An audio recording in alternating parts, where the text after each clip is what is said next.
The number one reason जिसकी वजह से लोग पाकिस्तान से बाहर निकलने का डिसीजन नहीं लेते वो पता है क्या है? सिर्फ लैक ऑफ इंफॉर्मेशन। नबील भाई की वीडियोस देख रहे हैं और भी लोगों की वीडियोस देख रहे हैं। नबील भाई कह रहे हैं कि यार अकोमोडेशन इतनी एक्सपेंसिव नहीं है यहाँ पे। बाकी जिसको भी सुन रहे हैं यार ये देखो इतनी एक्सपेंसिव है। नबील भाई ये कह रहे हैं कि यार स्कूल इतने एक्सपेंसिव नहीं है यहाँ पे। जिसको भी हम देख रहे हैं कह रहे हैं स्कूल्स बहुत एक्सपेंसिव है। इनफैक्ट जो लोग दुबई के अंदर रह रहे हैं वो भी ये कह रहे हैं कि यार स्कूल बहुत एक्सपेंसिव है। नबील भाई कह रहे हैं सैलरीज बहुत जबरदस्त हैं। लोग बाकी हम 10 व्लॉग देख रहे हैं यार मैं तो स्ट्रगल कर रहा हूं, मेरा ये नहीं हुआ, मेरा वो नहीं हुआ। और फिर एक इंसान होने के नाते 50 और चीजें हमारे माइंड में, सिर्फ सैलरी, अकोमोडेशन और स्कूल फीस नहीं है। यार सेविंग्स कितनी होती है यहाँ पे, यार ग्रोसरी कितने की मिलती है, यार मोबाइल का खर्चा कितने का होता है, यार पेट्रोल कितने का होता है, यार गाड़ी कितने की मिलती है यहाँ पे, उसकी इंस्टॉलमेंट कितनी होती है, या डिपॉजिट्स कितने होते हैं यहाँ पे, यार जॉब जब चली जाती है तो क्या होता है वगैरह वगैरह। 50 क्वेश्चन हमारे माइंड के अंदर आते हैं। तो मैंने कहा कि आज मैं लोगों को एक बड़ी इंपॉर्टेंट चीज बताऊं कि कभी कभार क्या होता है कि जो 50 चीजें हमारे 50 सवालात हमारे माइंड में चल रहे होते हैं ना, उन 50 सवालों की इक्वल वेटेज नहीं होती है। आपका अकोमोडेशन एक्सपेंस सबसे बड़ा एक्सपेंस है, वो आपके टेलीकॉम एक्सपेंस के बराबर नहीं है। अकोमोडेशन अगर आपको 3000 दिरहम पर मंथ की मिलती है तो मोबाइल का खर्चा 25 दिरहम पर मंथ है। आपको दोनों की सेम टेंशन नहीं लेनी चाहिए। तो अगर आप मुझसे पूछें तो आपको सिर्फ 3 चीजों के ऊपर क्लैरिटी चाहिए। नंबर 1, मेरी अकोमोडेशन कॉस्ट क्या होगी। अगर मैं दुबई में जाके रहता हूं, किस टाइप के घर हैं, यहाँ पे स्टूडियो होते हैं, 1 बेडरूम हॉल होता है, 2 बेडरूम हॉल होता है, 3 बेडरूम हॉल होता है। शारजा के अंदर भी यही होता है। शारजा और दुबई बिल्कुल इंटरकनेक्टेड है। तो लोग क्या करते हैं, दुबई में जॉब करते हैं, जिनकी सैलरी थोड़ी सी कम होती है वो शारजा के अंदर रहते हैं। Sharjah is as beautiful and as good as Dubai. जिनकी और थोड़ी सी कम होती है तो वो शारजा के थोड़े पीछे एरिया के अंदर रहते हैं, या फिर ये है कि वो अजमान के अंदर रहते हैं। अजमान के अंदर थोड़ी कॉस्ट ऑफ लिविंग और कम है। यहाँ पे सिर्फ ज्यादातर अपार्टमेंट्स में लोग रहते हैं। तो स्टूडियो, 1 कमरा, 1 bedroom hall, 2 bedroom hall, 3 bedroom hall. www.dubizzle.com, इसके अंदर आप जाके देख लें। आप ऊपर से सिलेक्ट करें Dubai, Sharjah, Ajman. Abu Dhabi बहुत दूर है, 1.5 घंटे की ड्राइव है, और रासुल खैमा फिर उससे आगे है। तो ये 3 सिटीज इंटरकनेक्टेड है। तो जो लोग दुबई में जॉब करते हैं वो या तो दुबई में रहेंगे, या शारजा में रहेंगे, या अजमान में रहेंगे। dubizzle.com पे जाएं, या propertyfinder.ae है, या bayut.com, ये 3 वेबसाइट्स हैं। ऊपर जाएं, रेंट सेलेक्ट करें, दुबई डालें और देख लें स्टूडियो का क्या खर्चा है, स्टूडियो का रेंटल क्या है, 1 बेडरूम का क्या है, 2 बेडरूम का क्या है। डिफरेंट एरियाज देख लें, उसमें सॉर्ट कर दें आप लोएस्ट टू हाईएस्ट, तो आपको समझ में आ जाएगा सस्ते सस्ता दुबई में कितने का मिल रहा है 1 बेडरूम हॉल। यही चीज चेक कर लें शारजा के अंदर, यही चीज चेक कर लें अजमान के अंदर। पाकिस्तान से बैठे बैठे आपको आइडिया हो जाएगा कि मेरा रेंट वहां पे कितना होगा। ये पहली मेजर क्लैरिटी होगी आपकी। दूसरी चीज, स्कूल फीस क्या होगी। बहुत ही सिंपल है। शारजा के सारे स्कूल की फीस निकाल लें, अजमान के सारे स्कूल की फीस निकाल लें। दुबई के अंदर जो अथॉरिटी स्कूल्स को रेगुलेट करती है उसको हम KHDA कहते हैं। उसकी वेबसाइट है www.khda.gov.a, ये उसकी वेबसाइट है।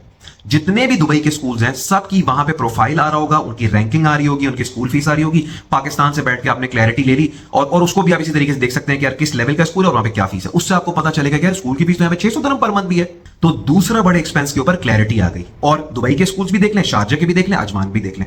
ये 2 मेजर क्लैरिटीज आपकी आ गई। अब अगर आप पूरे एक्सपेंस को प्लॉट करें ना कि मेरा रेंट कितना होगा, मेरी स्कूल की फीस कितनी होगी, और उसके बाद मेरी ग्रोसरी कितनी होगी, मेरा ट्रांसपोर्ट कितना होगा, तो आपको ये पता चलेगा कि यार बाकी सारे ना बहुत छोटे छोटे एक्सपेंसेस हैं। इलेक्ट्रिसिटी 300 से 500 दिरहम का एक्सपेंस है, मोबाइल 25 दिरहम से 50 दिरहम का एक्सपेंस है, ट्रांसपोर्ट 200 से 300 दिरहम का एक्सपेंस है। जो मेजर एक्सपेंसेस है वो है अकोमोडेशन और उसके बाद स्कूल फीस। ग्रोसरी छोटा एक्सपेंस है, आपका पेट्रोल छोटा सा एक्सपेंस है, गाड़ी यहाँ पे इतनी सस्ती मिल जाती है। तो 2 मेजर एक्सपेंस अगर आपको पता चल गए, बाकी चीजें आपने कहा चलो 2000 के अंदर मैं बाकी चीजें कर लूंगा, तो आपको पूरे एक्सपेंसेस की क्लैरिटी आ गई। और आपको यह समझ में आ गया कि यार अगर मुझे दुबई नहीं शारजा में रहना है, और शारजा नहीं मुझे अजमान के अंदर रहना है, तो अगर मुझे इतनी सैलरी, तो मेरे ये एक्सपेंसेस होंगे। सिर्फ 2 चीज आपने पता करनी है, अकोमोडेशन यानी स्कूल फीस, बाकी छोटी छोटी चीजें। और तीसरी चीज जो आपने पता करनी है वो है सैलरी। आपने जब एक्सपेंसेस निकाल लिए तो आपको यह पता चल जाएगा कि we are a family of 4, हमारे 2 बच्चे स्कूल जाते हैं। ये फैमिली अगर दुबई में रहती है तो हमें इतने पैसे चाहिए। ये फैमिली अगर शारजा में रहती है तो हमें इतने पैसे चाहिए। ये फैमिली अगर अजमान के अंदर रहती है, हमारा 1200 से 1500 दिरहम जो है वो हमारा घर का रेंट होगा। स्कूल की फीस भी 1200-1500 दिरहम होगी, 2 बच्चों की 3000 हो गए। उसके अलावा ग्रोसरी 1000 दिरहम की 4000 हो गई, और बाकी एक्सपेंसेस वगैरह निकाल के 1000-2000 और निकालो, तो अगर हमारे 6000 दिरहम हमारे पास हैं तो हम अजमान में बड़े आराम से रह सकते हैं। We are a family of 4। तो कॉस्ट ऑफ लिविंग पे क्लैरिटी मिल गई। अब उसके बाद बंदे ने देखा कि अच्छा मैं देखता हूं मेरे लेवल पे सैलरी में क्या एक्सपेक्ट करूंगा, यार इतने तो मेरे खर्चे होंगे ही होंगे। We are a family of 4। अब बंदे ने अपने एक्सपीरियंस को प्लॉट किया, चीजों को एक्सप्लॉर किया, मेरी वीडियोस देखी, बाकी लोगों की वीडियोस देखी, तो समझ में आ गया कि हाँ यार, मेरे लेवल के ऊपर अगर कम से कम सैलरी भी मिलेगी ना, तो कम से कम 4 से 5 तो मुझे मिल ही जाएगी। हो सकता है 1000-2000 का डिफरेंस आएगा, चलो मेरी वाइफ जो है वो ट्यूशन पढ़ा लेंगे, ट्यूशन भी यहाँ पे बहुत ज्यादा होती है। या फिर जब मैं यहाँ पे आऊंगा 1 साल तक, पहले मैं खुद यहाँ पे रहूंगा, मैं ड्राइविंग लाइसेंस ले लूंगा, गाड़ी ले लूंगा, इतने पैसे मेरे पास होंगे, अकेले बंदे का ज्यादा खर्चा यहाँ पे नहीं होता। मैं अपनी फैमिली को 1 साल पाकिस्तान के अंदर रखूंगा, चीजें सारी अरेंज कर लूंगा, 1 से 1.5 साल के बाद मैं अपनी फैमिली को यहाँ पे बुला लूंगा, मुझे 2 साल का एक्सपीरियंस आ जाएगा, फिर मैं जंप मारूंगा, मेरी सैलरी 4-5 से 8 से 10 पे चली जाएगी, बंदा सेटल हो गया। तो आज की वीडियो में सिर्फ इस चीज के ऊपर बना रहा हूं कि ये जो लैक ऑफ इंफॉर्मेशन है ना, आपको ये तंग कर रही है। सिर्फ 3 चीजों के ऊपर क्लैरिटी ले लें। मेरी कॉस्ट ऑफ लिविंग क्या है, और कॉस्ट ऑफ लिविंग के अंदर जो मेजर खर्चा है वो आपकी अकोमोडेशन है, रेंट और बच्चों की स्कूल फीस है। That's it. बाकी सारे छोटे मोटे खर्चे हैं। उसके अलावा सैलरी समझ लें कि सैलरी आपको इस लेवल के ऊपर आपको कितनी सैलरी मिल सकती है।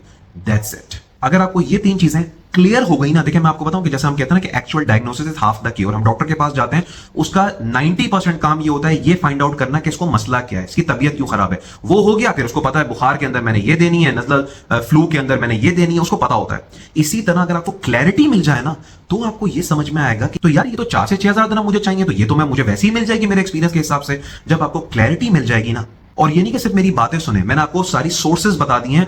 रेंट आपने चेक करना है, डुबिजल पे जाके चेक कर लें। स्कूल फीस आपने चेक करनी है, केएचडी की वेबसाइट पे जाके चेक कर लें। आपको क्लैरिटी मिल जाएगी। जब आपको इंफॉर्मेशन मिल जाएगी ना, फिर आपको सिर्फ प्लानिंग करनी है, क्योंकि अब आपको कोई एम्बिग्विटी नहीं है कि यार पता नहीं ऐसा ना हो जाए, यार रेंट वहां पे ज्यादा है, दिस। अभी तक आप लोगों के जहन में ना एम्बिग्विटीज हैं।